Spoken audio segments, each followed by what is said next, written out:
Hoje eu quero falar sobre uma palavra de perdão. Lucas 23, versos 33 e 34 dizem assim: e quando chegaram ao lugar chamado A Caveira, o Monte Calvário, ali o crucificaram, e aos malfeitores, um à direita e outro à esquerda.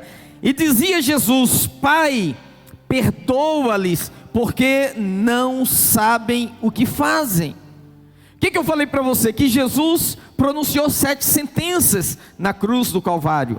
Dessas 7 sentenças, 3 foram orações que ele fez ao seu Pai. E dessas 3 orações, essa foi a primeira oração que ele fez.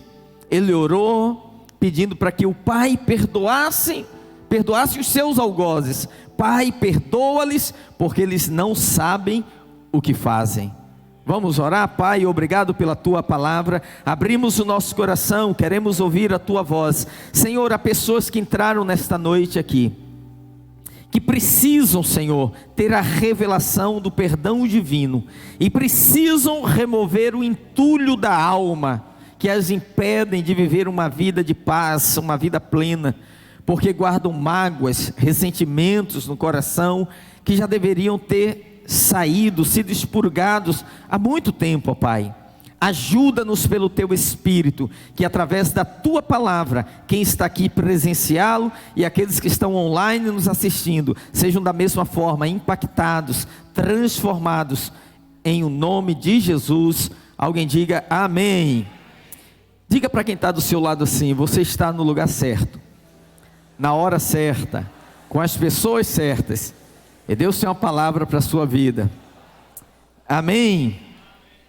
Queridos, Jesus morreu do jeito que ele sempre viveu.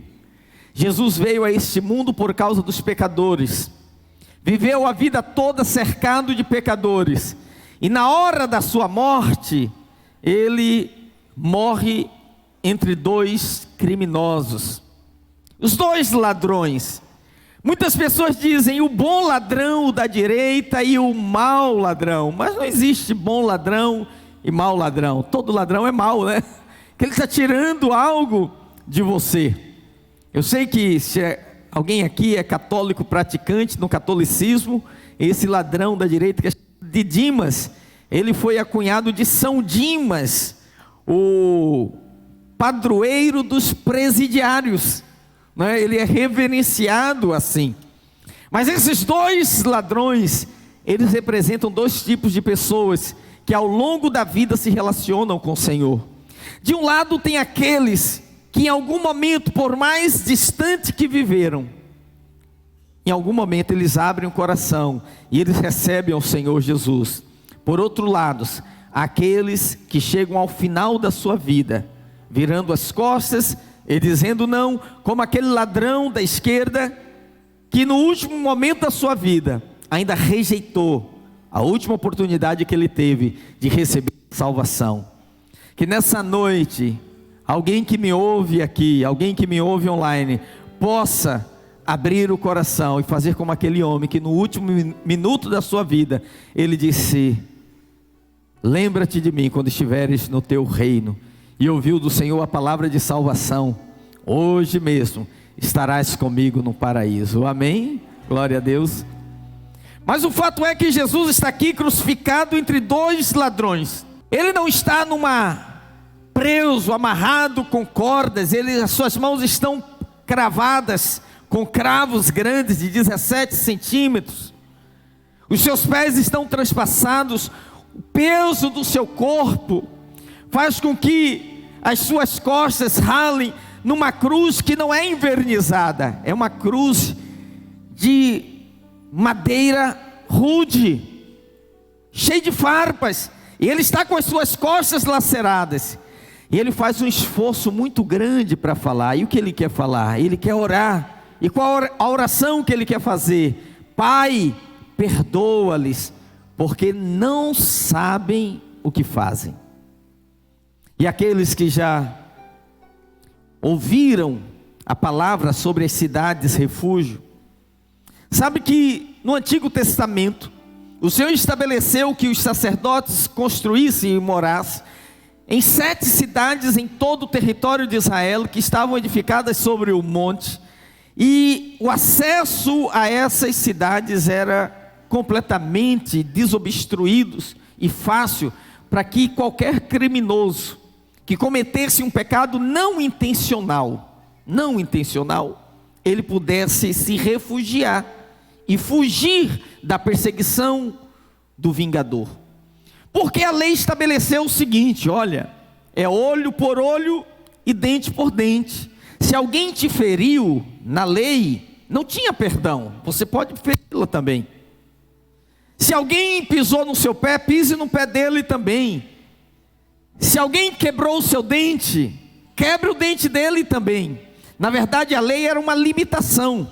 Para você não matar alguém que pisou no seu pé, a lei dizia: não, mas você pode fazer é pisar no pé dele, mas não tire a vida. Mas acontecia pecados não intencionais, crimes não intencionais. Alguém fala: pastor, como que alguém pode cometer um crime não intencional? É simples, imagine 2 homens iam para a floresta cortar uma árvore, e um estava ali dando a machadada na árvore. De repente, acidentalmente, o ferro do machado saía do cabo, atingia o amigo e o amigo morria. O que a lei dizia? Ele matou, a família tem direito a vingar. E alguém vinha da família e dizia: eu vou matar esse camarada. Só que Deus mandou construir as cidades refúgios, e esse camarada que cometeu esse pecado não intencional, ele saía correndo, entrava numa cidade refúgio, e lá ele tinha guarida, e lá o vingador não podia entrar. Olha o que Jesus fez na cruz. Ele disse: Pai, perdoa-lhes, porque eles não sabem o que fazem. Ele pegou todos os nossos pecados e colocou na classe dos pecados não intencionais, para que nós pudéssemos nos refugiar na sua graça em Cristo Jesus. Não lhes impute tal pecado. Ele diz: eles não sabem o que fazem. E de fato, qualquer pessoa que vive no pecado, ela não sabe o que ela está fazendo, porque se soubesse não faria. Se ela soubesse os danos, as consequências, os prejuízos que acarretam a nossa vida, ela evitaria. Então Jesus olha para nós com seu olhar de graça e misericórdia e diz: Pai, perdoa essa jovem, ela não sabe o que está fazendo. Perdoa esse rapaz, ele não sabe o que está fazendo.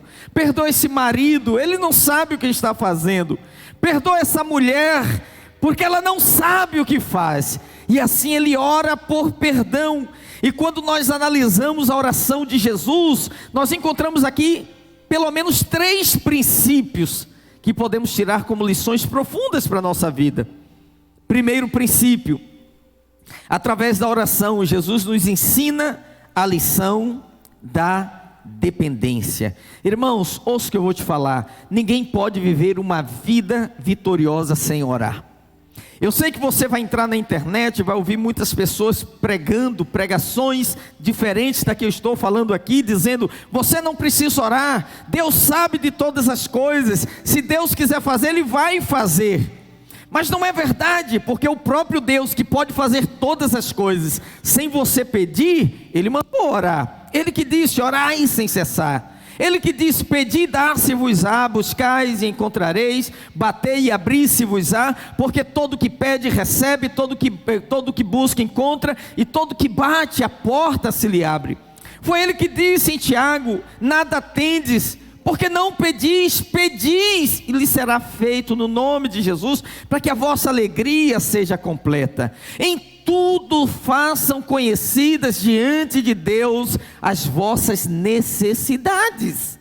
Então ele nos manda orar, porque essa oração é a maneira que nós nos relacionamos com Deus. Cada vez que você vai e você vem, você sai diferente da presença dele.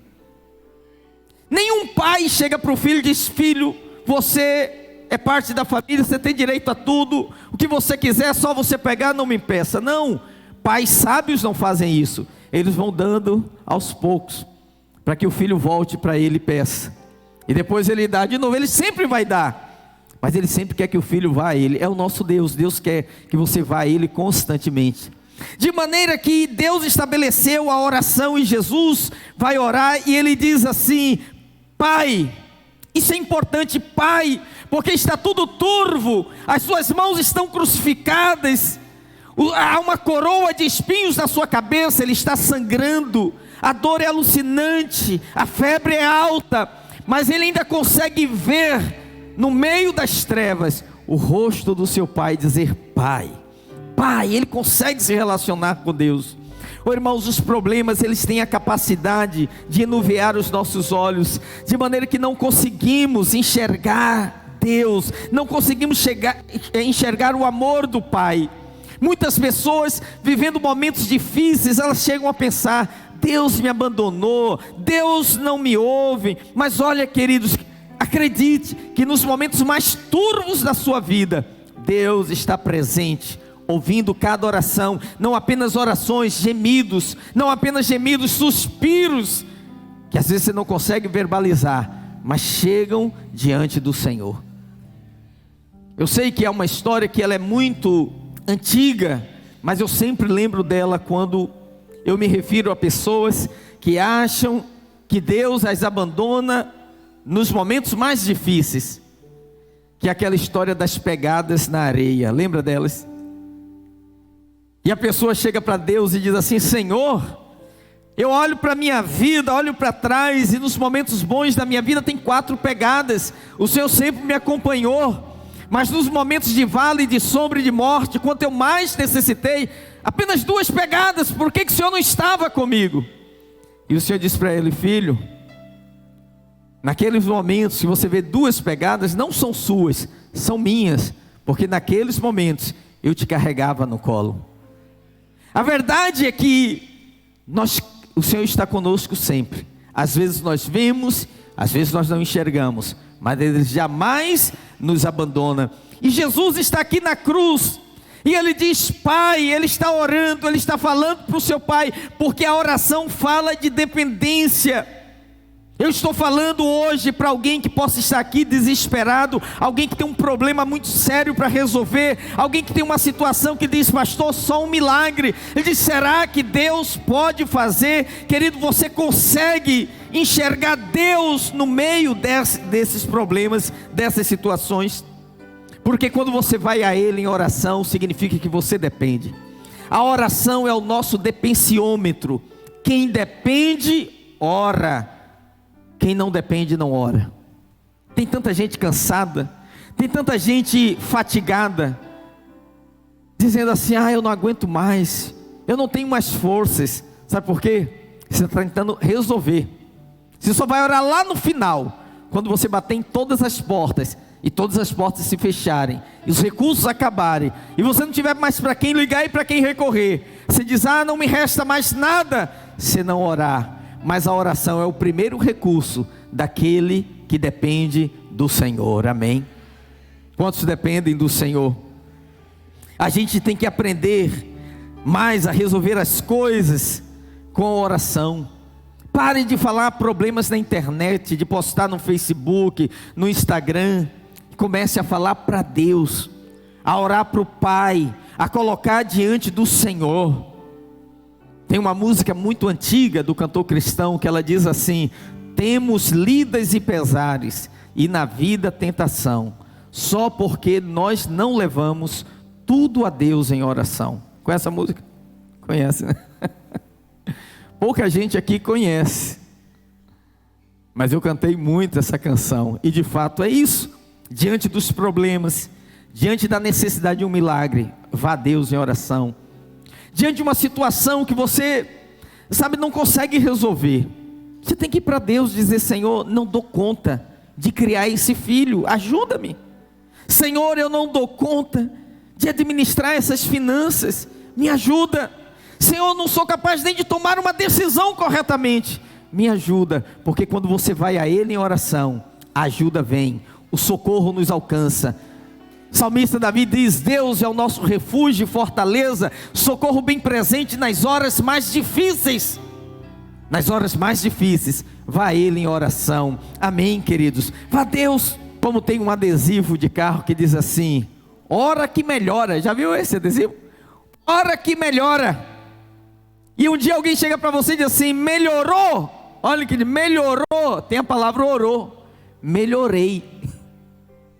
Diga para quem está do seu lado: ora que melhora. E você pode ter certeza disso, que no dia que ela disser melhorou, orou,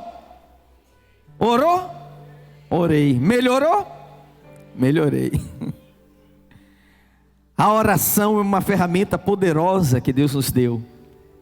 Mas a nossa geração, irmãos, é uma geração que desaprendeu a orar.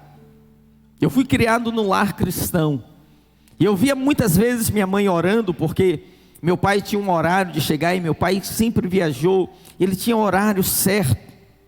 A gente morava numa cidade do interior, a gente sabia o horário que o ônibus chegava, não tinha tanto movimento na rodoviária. Então, se acontecia dele não chegar naquele ônibus, se acontecia do ônibus atrasar, o que ela fazia? Reunia os filhos e dizia: vamos orar. Alguma coisa aconteceu, não é normal, o ônibus está atrasado. E aí dávamos as mãos e ela dizia: Senhor, eu não sei onde está meu marido, eu não sei o que aconteceu, mas onde ele estiver, guarda ele, põe a tua mão, protege. Era assim, tudo era feito com oração. O filho passava mal, vinha o pai e a mãe colocava a mão e dizia: Senhor, em nome de Jesus, afasta essa febre.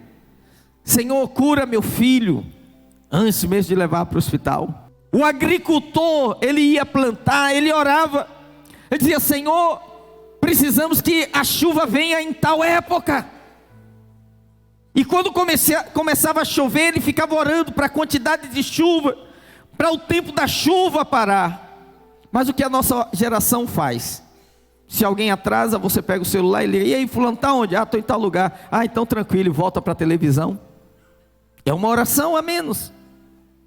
E se um filho adoece, você diz: ah, mas eu tenho um plano, eu tenho aqui um plano, ele resolve tudo, vamos para o hospital, né? E ele é uma oração a menos que faz. O agricultor quer plantar, ele consulta o serviço de meteorologia. Você sabe qual era o método de evangelização mais comum quando eu era adolescente, em todas as igrejas? Alguém sabe qual era? Ar livre. Distribuir folheto e fazer ar livre. Ar livre era o culto na praça. A gente pegava as caixas, levava, fazia o culto lá, pegava o microfone e pregava para quem estava passando, gente que juntava, aquela coisa toda. E o que acontecia? Tinha culto toda semana. Mas tinha semana que chovia. O que a gente fazia? Estava lá o grupo de evangelismo, as nuvens carregadas, e a gente dava as mãos: Senhor, em nome de Jesus, Senhor, segura essa chuva. E quantas vezes nós saímos, fazíamos o ar livre, voltávamos, e depois que a gente guardava tudo, a chuva caía. Amém, glória a Deus, não é? Hoje não, a gente fala: ó, vai chover, não marca, não ora. Vamos marcar o piquenique. E deixa eu olhar aqui, não é uma boa época, entendeu? Ó, desmarca que a previsão falou que vai chover. E a gente vai orando cada vez menos, cada vez menos. Deixa eu te falar, a tecnologia é muito boa, a tecnologia é excelente, mas ela não serve para falar com Deus. Ela não é um substituto da nossa oração. Você não vai entrar em contato com Deus por WhatsApp. Entendeu o que estou falando? Você não vai entrar em contato com Deus usando o Wi-Fi. Você tem que juntar as suas mãos, às vezes dobrar os seus joelhos, erguer os seus braços, falar com Deus, expressar uma oração. A gente quer fazer tudo pela internet. A internet tem muita distração, irmãos. Tempo atrás eu estava postando um livro que eu estava lendo, e alguém mandou uma mensagem: você ainda lê livro de papel? Tem tudo hoje na internet. Falei: tem mesmo, mas eu gosto de ler no papel, sabe por quê? Não tem nenhuma publicidade quando eu estou lendo, não tem nada pulando ali na página, entendeu? E eu leio o livro todo. Eu pego um livro de 200 páginas e leio numa manhã. Numa manhã eu leio um livro de 200 páginas. Sério. Mas se eu for para a internet, primeiros minutos, daqui a pouco surge uma coisa, aí aguça a minha curiosidade. E aí eu vou, daqui a pouco eu estou lá em terras longínquas, vendo outra coisa, comprando algo que eu não queria. Acontece com você também? Irmãos, semana passada eu tive uma reunião aqui com uma empresa, com meu filho, e nós ficamos 4 horas nessa reunião, e estamos tratando lá de um determinado assunto. Quando eu saí, terminou a reunião, eu voltei para casa, meu filho estava dirigindo, eu peguei o celular e fui olhar o Instagram. Era uma postagem, uma propaganda daquilo que eu estava tratando, e eu não pesquisei nada, eu não busquei nada. Uma postagem, uma propaganda, uma postagem, uma propaganda, uma postagem. Eu falei, que incrível, que incrível. Que muita gente não sabe que essa câmera frontal do celular não foi feita para tirar selfie. Quem criou nem imaginava que você ia fazer selfie com ela.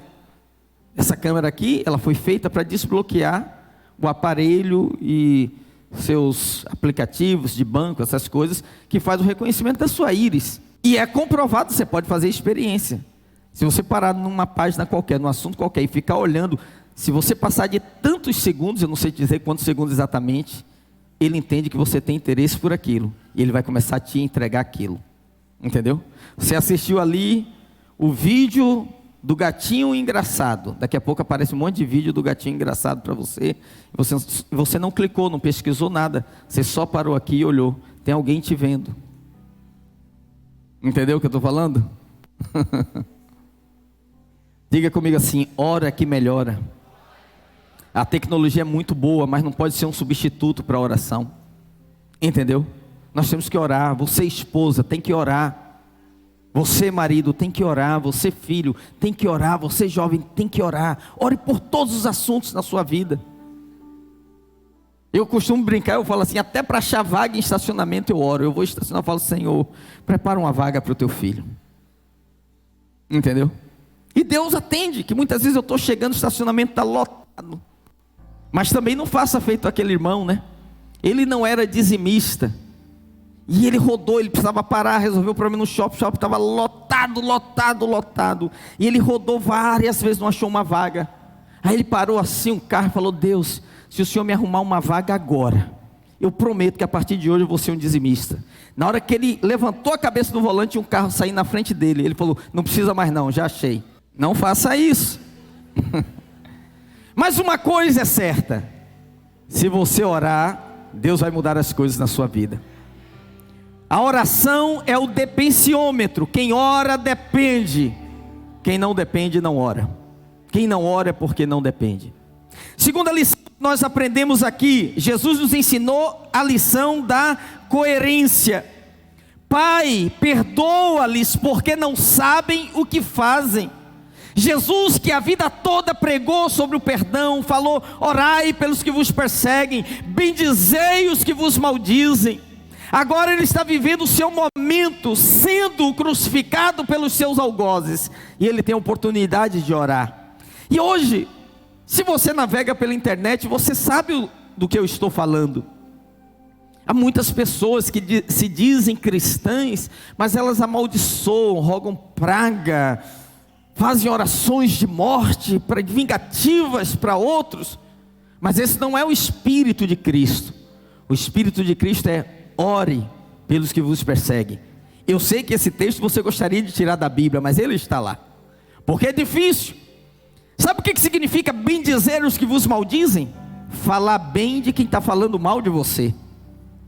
E a natureza humana, ela é reativa. Por mais pacata que seja uma pessoa, ela é reativa. Quando alguém fala mal de você, a maneira de você se defender é descredibilizando a pessoa, falando, mas quem é ele? Não tem moral, é um mentiroso, um safado, isso, aquilo, né? Jesus falou, não, fale bem de quem está falando mal para você. Fala a verdade, é um negócio difícil, né? Você fala bem das pessoas que falam mal de você? Falou que você não vale nada, mas ele vale ouro de Ofir. Uau! Você fala, pastor, não cheguei nesse nível, né? É o nível que ele fala aqui. Agora, onde está a coerência de Jesus? Imagina, se você estivesse doente e você tivesse a oportunidade de fazer uma oração, que oração você faria? Senhor, me cura. Se você estivesse em perigo e você pudesse fazer uma oração, você diria o que? Senhor, me livra. Se você estivesse em necessidade, precisando de provisão e pudesse fazer uma oração, o que você oraria? Senhor, me supre. Mas Jesus está aqui na cruz, pregado, mãos crucificadas, pés trespassados, seu corpo dilacerado, e ele vai orar. E ele não ora salva-me, ele não ora livra-me, ele ora pelos piores homens, pelos seus inimigos, por aqueles que os esbofetearam, por aqueles que cuspiram no seu rosto, por aqueles que pregaram as suas mãos, por aqueles que transpassaram os seus pés. Ele está orando pelos seus piores inimigos, e ele diz: Pai, eu te peço que os perdoe. Então na cruz do Calvário, Jesus vive o que pregou a vida inteira. No Sermão do Monte ele diz: perdoai os vossos inimigos. E agora alguém poderia dizer: eu quero ver a sua vez, eu quero ver você agora. Porque as pessoas estão o tempo todo olhando para nós, irmãos. Eu lembro que quando eu fui ordenado pastor, muito novo, eu fui ordenado antes dos 23 anos. Manancia, eu acho que é a única que está aqui que já era desse jeito e continua assim. Passei por lá, ela que ornamentou na minha ordenação, não foi? Ajudou lá. 25 de agosto de 93. 93. É? 93. Eu devia ter uns 12 anos de idade na época, né? 93. 30 anos esse ano, tá, irmãos? Só lembrando, tá? Só lembrando. 30 anos. De ordenação. Eu casei com a Rê. A gente casou, ela falou assim para mim. Ela tinha acabado de se formar. Ela falou: ó, eu quero fazer outra faculdade. Aí eu falei para ela: tá, você vai fazer, então eu vou fazer também. Ela foi, se matriculou na Souza Marques para fazer pedagogia. E eu me matriculei no Mosteiro de São Bento para estudar grego. E a gente demorou a ter filhos. Hoje eu já oriento os casais: case e tenha logo filho. Mas eu não tinha ninguém que me desse essa orientação. Depois eu explico para você o porquê que eu acho que tem que ser logo. Mas não é agora não é meu assunto não. No curso de noivos eu explico isso melhor. É que Deus está falando com alguém nessa noite aqui. Porque o casal fala assim, né? Eu quero aproveitar o máximo. Mas você pode aproveitar antes ou depois. Depois eu acho melhor. Às vezes quando você começa, você tem muitos desafios, né? A sua vida, se você continuar servindo a Deus, sua vida só tende a melhorar. Entendeu? Você vai prosperar, vai ter uma vida melhor, vai ter mais, entendeu? E com maturidade, com recurso, você consegue usufruir mais. Entendeu o que eu estou falando? Mas não é meu assunto não. Mas eu ia falar sobre criação de filhos. As pessoas falam assim: não, é fácil falar, o senhor não tem filho. As pessoas querem ver o quê? Coerência. Aí nasceu meu primeiro filho. Quando o meu primeiro filho nasce, a gente está começando o ministério. Desfiz de tudo para investir no ministério. Então nem carro, até o carro a gente vendeu. E minha esposa pegava aquele menino de ônibus, van lotada, uma bolsa aqui, uma mochila nas costas e tal, para a gente fazer tudo, para a igreja, evangelizar. Tudo que a gente faz hoje, a gente fazia sem carro. Porque hoje alguém fala assim: ah, mas o pastor tem carro. Não, mas tudo que eu faço com carro, eu já fiz sem carro. Tudo. Ah, hoje viajo de avião, mas já viajei muito de ônibus. Viajei muito mesmo, muito. E quem me conhece sabe, eu viajo de ônibus, eu passo mal. Não sei se acontece com você, quando está no carona ou no banco de trás, você enjoa? Eu enjoo, se eu não tomar um remédio eu enjoo, é horrível. Eu já viajei muitas vezes pela necessidade. Nasceu o primeiro filho. Ah, mas um filho é fácil, eu quero ver com 2. Aí veio o segundo. Não mudou nada. Aquela mulher, ela levava as crianças para tudo quanto é lugar, botava uma madeira, ela tinha lá várias estratégias, botava alimento ali, e ela fazia as coisas. Aí veio o terceiro. Não veio mais porque o médico não deixou. Se fosse por ela, seria as 12 tribos de Israel. Sério. Um nós perdemos, né? Mas teve 3. Mas ela queria ter mais, eu também queria ter mais, né? Eu me lembro que quando eu tinha um filho, muita gente falava assim para mim: nossa, olha, é melhor ter um só e dar do melhor do que ter 2, porque custa, não sei o quê. E um dia o pastor Luiz falou assim para mim: olha, se você não tiver outro filho, mais tarde você vai se arrepender. Você ia dizer: puxa, eu devia ter tido mais. Aí já fui naquela vibe dele ali, né? Tem um irmão aqui que tem uns 5, né? Que é o Nilton, né? O Nilton, né? Tem uns 5, né? Não é isso? É bom. Porque as pessoas achavam que a gente não podia falar. O que eu estava ensinando era a Bíblia. Entende? Mas eu dou graças a Deus, porque não mudou. A gravidez, os filhos pequenos cresceram, hoje já estão tudo já quase às portas de cada um bater asa e seguir, né, o seu caminho. Que Deus abençoe assim, em nome de Jesus. Aleluia. A gente não cria filho pra gente, né, irmãos? Os pessoal não fala amém de jeito nenhum. Mas tem uma hora que você tem que empurrar a águia para fora do ninho, né? Os meus filhos assim, ó, pequenininho, tinha tudo. Tinha ar-condicionado, tinha um sonzinho dele, tinha uma televisão e tal. Foi crescendo, eu tirei a televisão. Tirei o ar-condicionado. Tirei a internet do quarto, tirei. E meu filho falou assim: pai, o senhor está tirando tudo. Quando eu estiver na minha casa, eu vou botar tudo. Eu falei: exatamente. Pegou. Eu gosto de gente esperta que pega rápido. Entendeu? Aí ele chegou para mim com internet, amigo. Televisão. Cama acolchoada. Ar-condicionado. Ele falou: pai, tem como botar um frigobar aqui? Falei: toma vergonha, rapaz. Eu não vou ter um filho, eu vou ter um hóspede. Eu tenho um hóspede. Mas amém, em nome de Jesus, está chegando a hora. Está chegando, mas eles não querem, porque não tem nada. Você entra no quarto dele, não tem nada mesmo. Tirei, eu tenho no meu, mas não tem no dele não. Fala: não, pastor, o senhor é cruel. Vocês estão pensando isso, né? Que vocês têm coração de manteiga. Eu também tenho, irmãos. Acredita, eu sou muito amoroso. Apesar de não parecer, eu sou. Olha o que as pessoas dizem, coloca para mim aqui. A coerência é o maior marketing da vida cristã. Falar o que você vive, viver o que você prega. Jesus foi coerente? Foi. Ele pregou a vida toda: perdoai, perdoai, perdoai. Agora, o que as pessoas dizem? Chegou a vez dele. Quero ver o que ele vai fazer agora. Aí Jesus toma fôlego, encontra forças, ele vai orar e está todo mundo na expectativa. Os céus param, os anjos aguçam os ouvidos. O que ele vai dizer? Ah, vocês vão me pagar quando eu sair daqui. Não. Ele diz: pai, perdoa-lhes, porque eles não sabem o que fazem.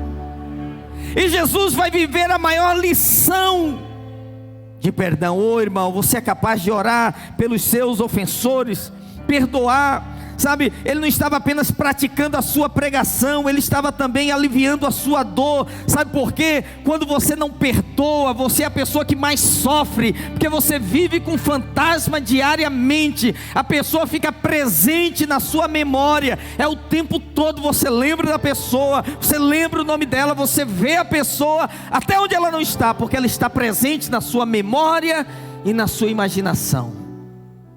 Como alguém já falou, a mágoa, o ressentimento é um veneno que você toma, achando que o outro vai morrer, mas esse veneno está matando você. Você tem que aprender a perdoar, tem que liberar o coração, não pode acumular lixo na sua vida. Um dia eu estava pregando sobre o perdão, como eu estou falando hoje, e no final eu fiz um apelo às pessoas. Eu falei: tem alguém aqui que precisa perdoar? Vem aqui. E vieram algumas pessoas. E quando eu saí, uma senhora me abordou e falou: pastor, não é fácil fazer isso que o senhor está falando. Tem situações que é difícil, eu não consigo perdoar. E eu falei: o que aconteceu com a senhora? Ela disse: eu andava com meu filho na calçada, segurando a mão dele. Veio um motorista embriagado, subiu na calçada, arrancou o meu filho da minha mão, atropelou, meu filho morreu na minha frente. E nunca mais eu consegui ter filhos. Eu falei: não é fácil, não é simples, mas a senhora precisa perdoar. Ela estava amargurada. Eu sentei com ela 30, 40 minutos conversando com ela. Ela falou: eu não consigo. Eu falei: mas a senhora gostaria de conseguir? Ela falou: eu preciso querer.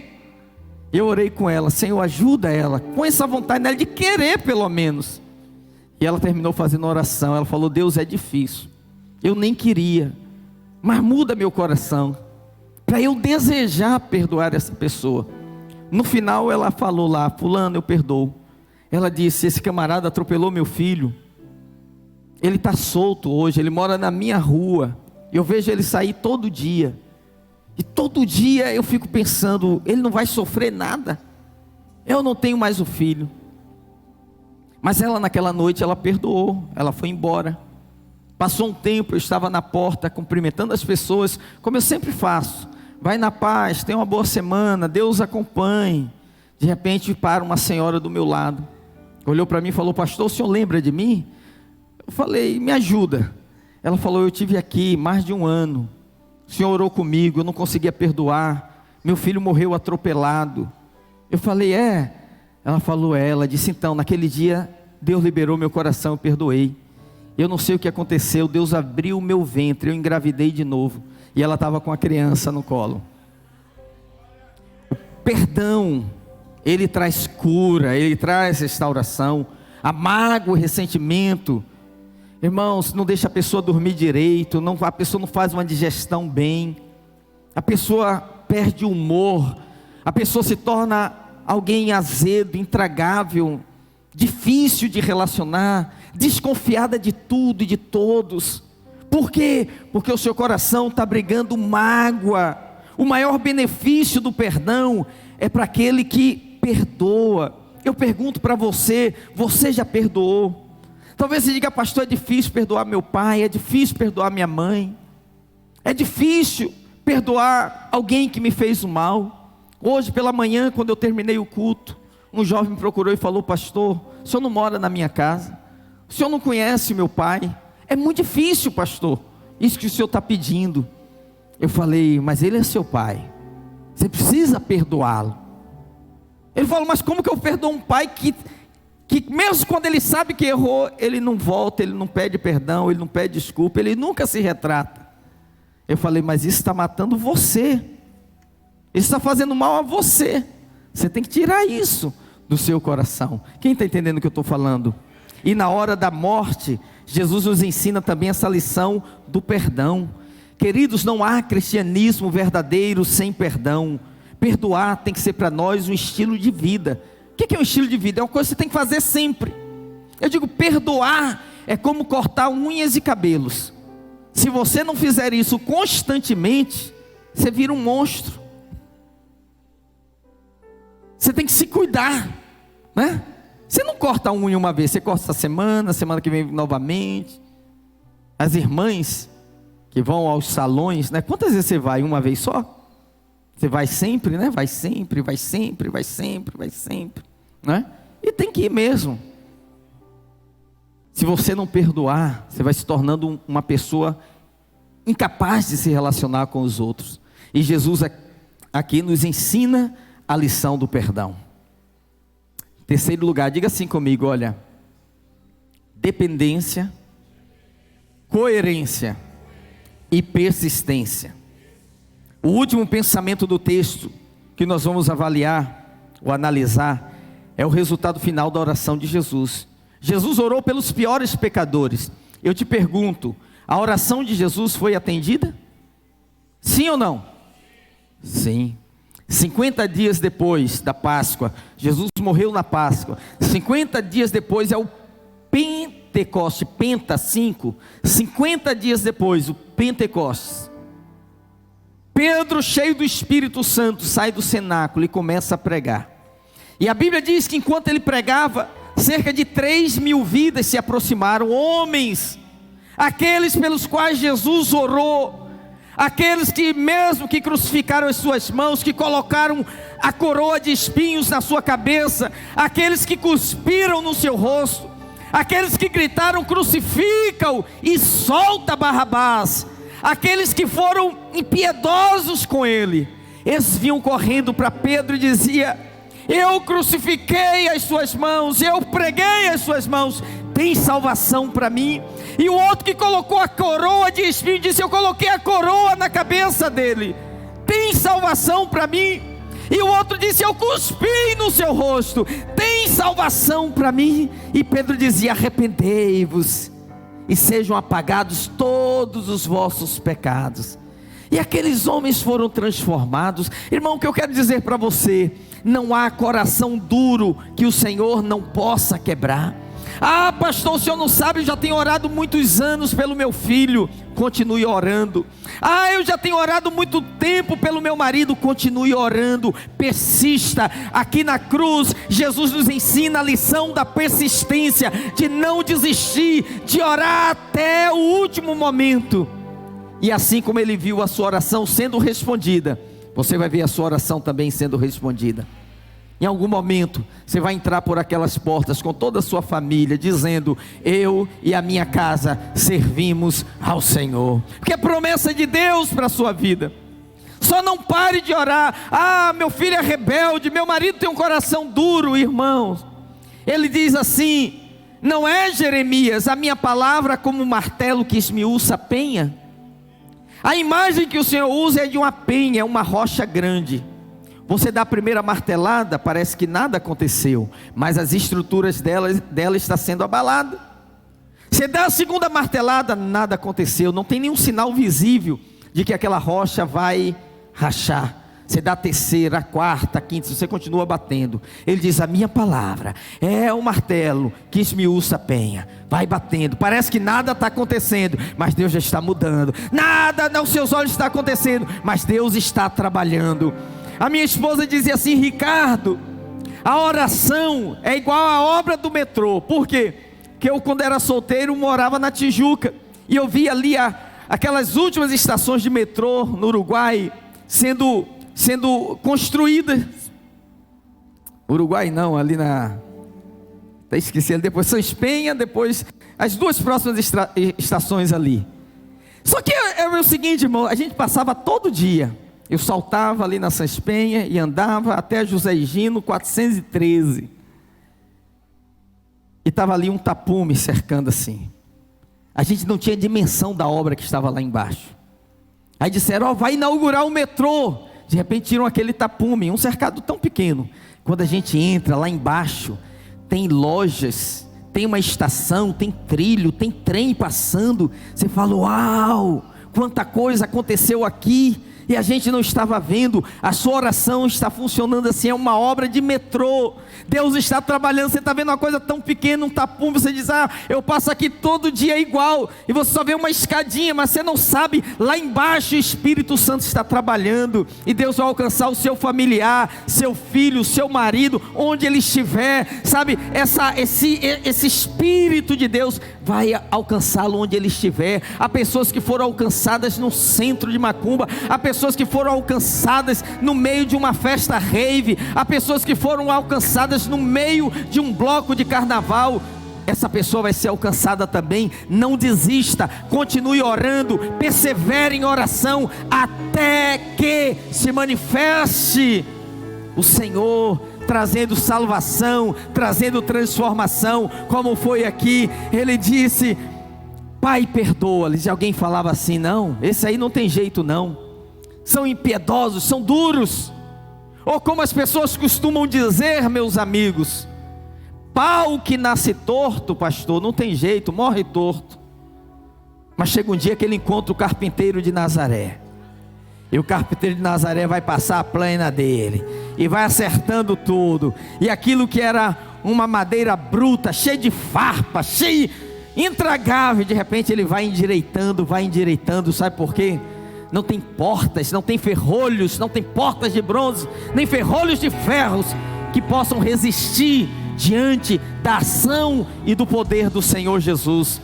E enquanto você está aqui nessa noite, o Espírito Santo de Deus já está trabalhando lá na sua casa, lá no coração dessa pessoa, e você em breve vai estar aqui dando o seu testemunho e dizendo verdadeiramente: pastor, vale a pena perseverar, vale a pena ir até o final. Irmão, você que já veio até aqui, não desista, persista, vai 1 milha mais, caminhe 1 quilômetro mais. Você não está vendo, mas à noite, enquanto você dorme, o Senhor está trabalhando.